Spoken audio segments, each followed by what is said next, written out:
My parents celebrated my daughter's 15th birthday by kicking us out. They handed my daughter a key in a velvet box, making her think it was for a car, to humiliate her. Then they told us we had 24 hours to move into the moldy, unlivable shed in the backyard. I didn't shout. I took action. 7 days later, they were the ones screaming in a panic. That morning, everything looked normal. Too normal. The house smelled like sugar and coffee, the kind of smell that tricks you into thinking people can change. My mother hummed while she set out plates. My father polished silverware like we were the Rockefellers. For once, there was no shouting, no criticism, no frost in their voices. Georgina, my daughter, 15 today, was radiant. She'd braided her own hair, put on the dress I'd found secondhand, but pressed until it shone. She kept smiling at me, whispering, "Mom, maybe this year they'll actually be nice." I smiled back, though something in me twisted. After everything they'd said and done, I should have known better. But I wanted to believe too. It was her birthday. What mother doesn't want her child to have one good memory? Then I saw the car. Silver. Brand new. A huge red bow tied across the hood like a movie prop. I didn't know when they'd brought it, but there it sat in the driveway, glittering in the sun. Georgina gasped. "Do you think... I don't know," I said. Inside, something small and foolish fluttered in my chest. Maybe. In hindsight, I feel stupid for it. They'd never done a kind thing without a price. But in that moment, I let myself believe. My brother Ryan arrived just after noon with his perfect wife, Amanda, and their even more perfect daughter, Brianna. They were all smiles and laughter, the kind that fills a room and leaves no space for anyone else. My parents ushered them in like royalty. "Let's start with presents," my mother announced. "Food can wait." Of course it could. Georgina opened a few small gifts, bracelets, perfume, things chosen by people who didn't know her. When she opened mine, a sketchbook I'd spent weeks saving for, she hugged me so tight I thought my ribs would crack. Then my father tapped his glass. "We've got one more surprise for our birthday girl." My mother stepped forward, holding a small velvet box. She looked radiant, proud, the way she used to look at Ryan when he won trophies. "You're 15 now, sweetheart," she said. "Almost grown up. You deserve something special." Georgina's hands shook as she lifted the lid. A key, silver, gleaming. Her mouth fell open. "Is this?" She looked at me, hope flooding her face. "It has to be," I whispered. "What else could it be?" My heart actually skipped. It sounds ridiculous now, but for that 1 second, I believed we'd finally been forgiven, for existing, for being the wrong kind of family. I thought they'd chosen kindness. Then my mother clapped her hands. "Before we go outside, there's another celebration." The kitchen door swung open. My father carried a massive cake. 3 layers, gold frosting, words piped across the top. "Congratulations, Brianna." Georgina blinked. "Why does it say Brianna?" Amanda beamed. "Oh, didn't anyone tell you?" "Brianna passed her driver's test this morning." Cheers erupted. My mother hugged Brianna. Ryan puffed up with pride. And then my mother, grinning wide, pulled another key from her pocket, a key with a car fob dangling from it. "For our talented granddaughter," she said. "The car outside is hers." The room exploded again. Cameras flashed, glasses clinked. Brianna squealed and ran to the window. I just stood there, frozen. Georgina's hand went limp around the silver key. Her smile faded so slowly it broke my heart. I caught her eyes. Confusion, pain, disbelief. I wanted to tell her something comforting, anything, but my throat had closed. When the noise finally died down, my mother turned, still beaming. "Oh, sweetheart, don't look so shocked," she said. "Your key's for something different, your own space. You'll love it." My own space? Georgina asked, voice trembling. Dad smiled. Come on, we'll show you. They led us through the kitchen, out the back door, into the late afternoon light. I remember the smell: grass, gasoline, rain. They stopped at the old shed behind the house, the one I'd begged them to tear down. Dad unlocked the door with a rusty screech and swung it open. The smell hit first, mold and damp wood. Mom spread her arms. Your new room. Private. Peaceful. Perfect for you and your mother. Inside, the walls sagged. The roof leaked. The floor was soft with rot. A spider crawled across a cracked window pane. Georgina just stared. You're serious? Ryan crossed his arms. You said you wanted independence. Amanda added brightly. And Brianna needs your room inside for her studio. Isn't that wonderful? I felt my stomach drop, then something sharper replace it. A kind of calm. The calm that comes right before a storm. I smiled. A slow, quiet smile that made my mother's face tighten. Thank you, I said. Truly. I'll never forget this day. She frowned. Don't start with your attitude, Laura. Oh, don't worry, I said. I won't say a word. I pulled out my phone and snapped a photo of the shed, the key, their proud, stupid faces. Dad blinked. What's that for? Memories, I said. You know how sentimental I am. That night, Georgina sat on her bed holding the key. Her eyes were dry now, hollow. Mom, she whispered, what are we going to do? I brushed a strand of hair from her face. We're going to pack. She nodded, biting her lip. Do we have somewhere to go? Not yet, I said, but we will. We always do. I looked at her, my daughter who still apologized for existing, and felt something inside me harden into steel. I didn't shout. I didn't cry. But 7 days later, they did. Because you don't hand my child a key to a shed and call it love. People think that what happened on Georgina's 15th birthday came out of nowhere.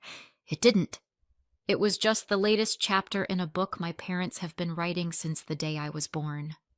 I was the afterthought. Ryan, 7 years older, firstborn, golden boy, was the one they'd actually wanted. I was the surprise. They said that a lot. You were such a surprise, Laura, like I was a traffic accident that could talk. Ryan could breathe and get applause for it. If he got a B in math, Mom blamed the teacher. If I got an A, she asked if I'd copied. That was the rhythm of our house. Praise for him, silence for me. By the time I turned 18, I thought I'd finally escaped that pattern. Then I met a boy who said all the right things. He vanished the second I told him I was pregnant. When I told my parents, Dad stared like I'd spat on the floor. Mom said, "At least it'll teach you responsibility."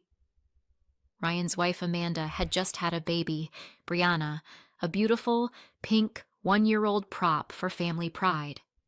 My parents were obsessed. They threw showers, took pictures, called her our little angel. When my daughter Georgina was born a year later, they looked at her like she was an overdue bill. Mom said, "Babies make everything sticky." That was her version of affection. They let me stay in the house, their house, because a single mother can't manage on her own. Translation: free help.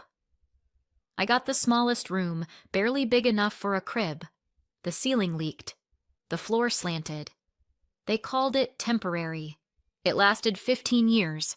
Ryan and Amanda lived nearby in a picture-perfect home with a lawn so neat it could have been ironed. Every Sunday they came for dinner, carrying Brianna like royalty, while my parents tripped over themselves to take her. "She's so advanced for her age," Mom cooed. "She said grandma today." Meanwhile, Georgina toddled behind me holding my leg, invisible. I used to watch them, smiling on the outside, thinking, I wish my parents would look at her like that. Just once. Money was tight. I took whatever jobs I could, cleaning, front desk shifts, anything. One day the sink broke, the plumber canceled, and desperation did the rest. I fixed it myself with a borrowed wrench and a YouTube video. When the water stopped, I actually laughed. It felt good, competent, like I wasn't useless after all. So I learned more, took a few night classes, got certified. Not glamorous, but it paid bills. My parents made fun of it. Ryan's wife owns a boutique, Mom said. Our daughter plays plumber. But every time a pipe burst or a light flickered, guess who they called? Exactly.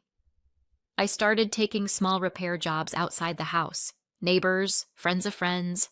Nothing fancy, just enough to build a little savings. Every dollar went into an envelope I kept taped behind a drawer.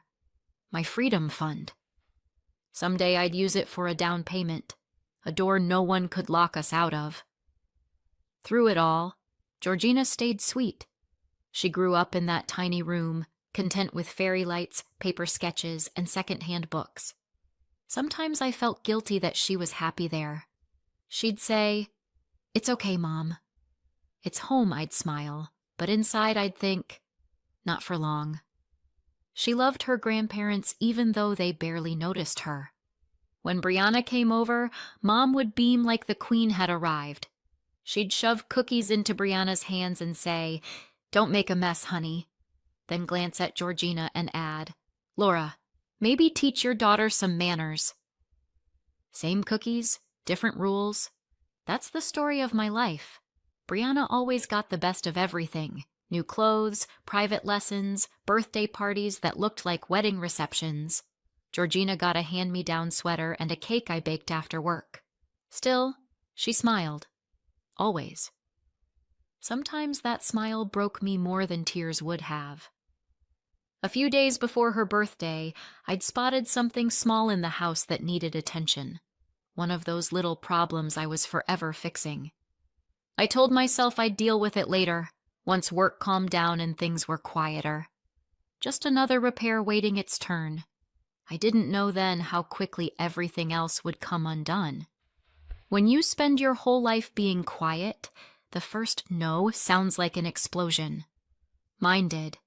It echoed through the house long after I said it. After the birthday, after the laughter and the cake for someone else, my parents gave us 24 hours to move into the shed. 24 hours to pack up 15 years of biting my tongue. I didn't argue. I just said, "Okay." Then I started moving. Fast. Georgina followed me into our little room, still clutching that useless key. "Mom," she whispered, "are we really moving out there?" "No," I said, throwing open the closet. "We're moving out, period." She blinked. "But Grandma said—" "Grandma says a lot of things." "We're done listening." That was the moment my rebellion started. Not with shouting, not with revenge, just with the quiet decision to leave. And once I decided, the rest of it came easy. I packed the essentials first. Clothes, documents, Georgina's sketchbooks, the photo of her first day of school. Everything else. The furniture, the memories, the humiliation. I left behind. Downstairs, I could hear my parents laughing, wine glasses clinking. Ryan and Amanda were still there, celebrating their golden child's new car. The sound made my skin crawl. Georgina sat on the bed, pale and trembling. "Where will we go?" "I don't know yet," I said, "but anywhere is better than here." She nodded, trusting me completely. That kind of faith is heavy. It makes you braver than you are. I canceled the standing transfer labeled rent. Parents. That payment had been leaving my account every month for 15 years. The screen asked, "Are you sure you want to cancel this recurring payment?" "Yes," I whispered. It felt like cutting a chain. When we walked downstairs with our bags, my parents looked up, surprised. Mom said, "You're not serious?" "I've never been more serious." Dad frowned. "You can't just leave." "Where will you go?" "Not your concern." You're overreacting. No, I said. I'm reacting exactly enough. Ryan smirked. Good luck surviving out there, sis. I smiled back. Don't worry. I've been surviving in here long enough. Then I took Georgina's hand and walked out the front door. The night air hit like freedom and frost all at once. I could feel Georgina shaking beside me. Mom, she said softly, what if they're right? What if we can't do it? We will, I said. We always do. We loaded our things into my old truck, the rust bucket Dad loved to insult. It started on the third try. The engine coughed like it wanted to live. So did I. I didn't have a plan yet, just a direction, away. We drove until the gas light blinked, stopped at a diner. The waitress took one look at Georgina's tired face and slid her extra whipped cream without asking. That small kindness almost undid me. While Georgina sipped cocoa, I texted a few people, old coworkers, clients, friends. One message came back fast. You and Georgina can stay here as long as you need. It was from Nora, a woman I'd worked with for years. Reliable, steady, kind. There, I said. We have somewhere to go. Georgina smiled. A real one. Told you we'd figure it out. For the first time in 15 years, silence meant peace. 2 whole weeks passed without a single word from my parents. No calls, no guilt trips, no carefully worded lectures about gratitude. Just quiet. It felt strange, almost dangerous, like walking on a frozen lake that might crack if you breathed too hard. We settled into Nora's place, living light, living free. Georgina started to laugh again. Real laughter, the kind that fills a room. I started to sleep. Some nights I even forgot to hate them. Then the phone rang. I saw my mother's name flash on the screen. For a second, I almost didn't recognize it. I answered before I could think better of it. Laura, she snapped, skipping hello. What did you do? Excuse me? Don't play dumb, she said. You did something before you left. What was it?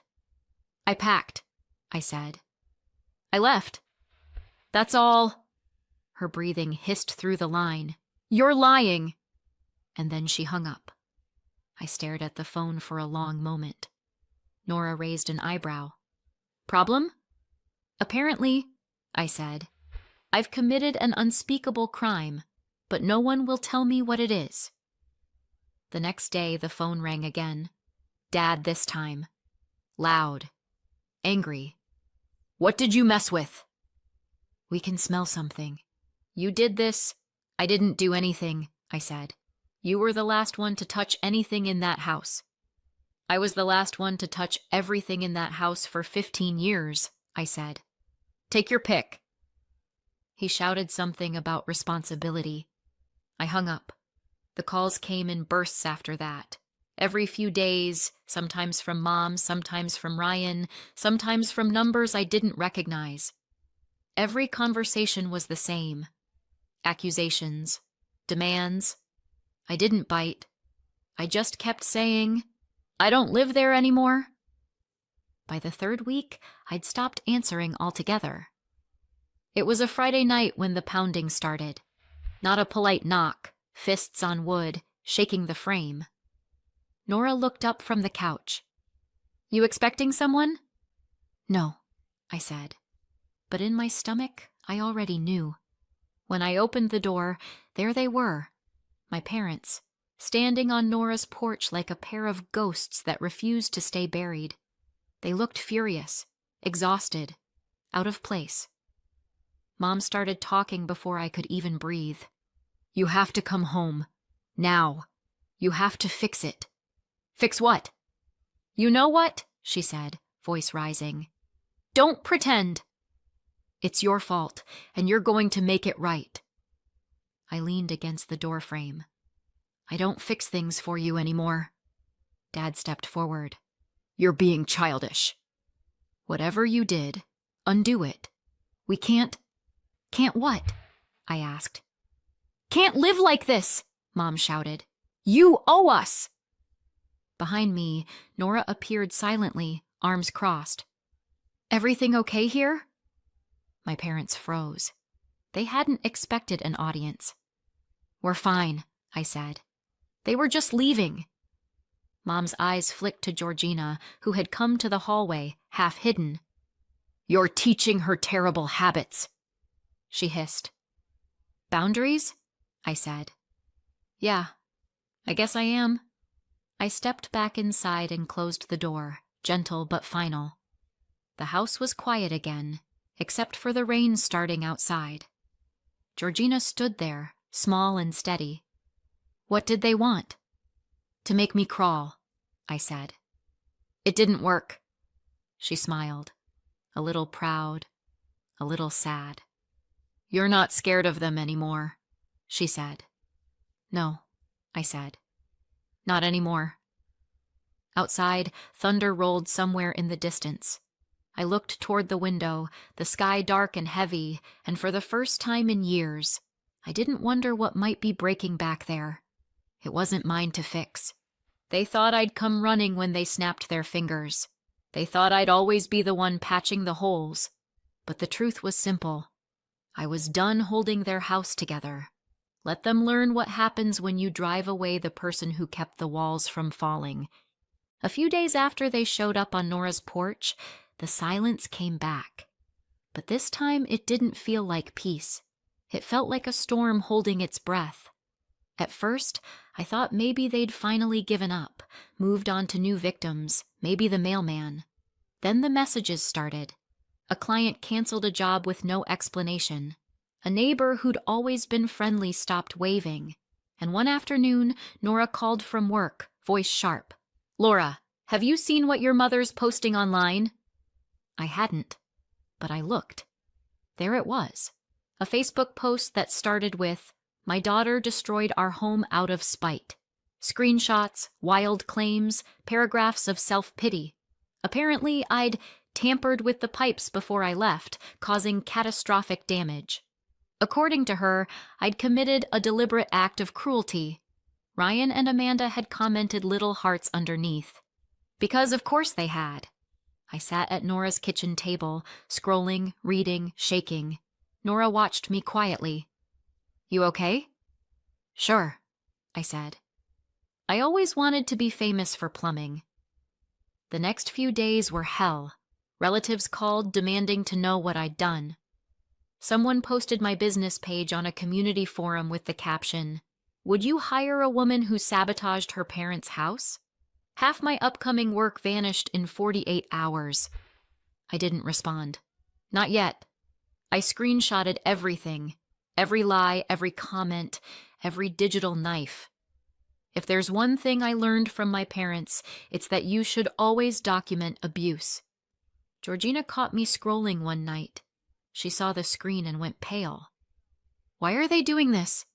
Because losing control feels worse to them than losing everything else. She looked like she wanted to cry.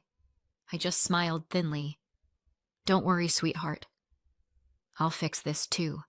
Just not the way they expect 2 days later. I did. I wrote one short post. No anger, no name-calling. Just facts. A few photos. The velvet box, the moldy shed, date stamps from the night they kicked us out. And one sentence. We left the house 2 weeks before anything happened.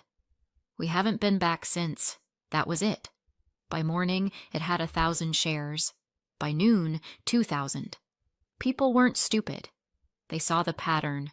Parents who humiliate, then blame. Sympathy rolled in faster than hate ever had. Old clients rebooked. New ones appeared. A lawyer friend of Nora's helped me send a cease and desist for defamation. The post disappeared within the week. So did what little was left of their reputation. Then came the calls again. But now they didn't sound angry. They sounded desperate. Laura, you have to help us. The house, it's getting worse. You owe us. We gave you everything. I didn't even argue. I don't owe you a thing, I said. You gave me trauma, not a mortgage. Then I hung up. Nora found me afterward, standing at the sink, hands shaking. "You sure you're okay?" she asked.